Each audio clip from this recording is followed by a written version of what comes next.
কপালে অনেক ভয়ঙ্কর কিছু হয়ে যাবে। আমি বলেছি না তুমি গান বন্ধ করতে, তাড়াতাড়ি গান বন্ধ করো, আমি বন্ধ করে দিচ্ছি। এই না, मार मार उसका खोपड़ी तोड़ साले का मार हाथ तोड़ क्या भाई এই না, আরে ডিম এলো কোত্থেকে?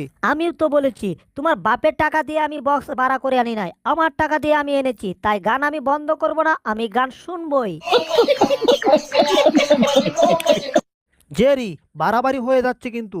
আমি বলেছি গান বন্ধ করতে। আরে আমার সাথে হচ্ছে কি? এত ডিম আমার মুখে আসছে কোত্থেকে? যাই হোক, তুমি গান বন্ধ করো। কি ব্যাপার জেরি, আবার গান চালু করলে কেন? তোমাকে বলেছি না গান বন্ধ করতে, আর আমি এইদিকে পাচ্ছি না ডিমের জন্যে। আমি বুঝতে পারছি না এতগুলা ডিম আমার মুখে আসতেছে কোত্থেকে। আমার কিন্তু এখন রাগ মাথায় উঠে যাচ্ছে, হায় হায়। কিন্তু ব্যাপারটা বুঝতে পারছি না, আমার মুখে এত ডিম আসতেছে কোত্থেকে। বিষয়টা একটু ভালো করে গাঁটিয়ে দেখতে হবে। একটু চেয়ে দেখি তো।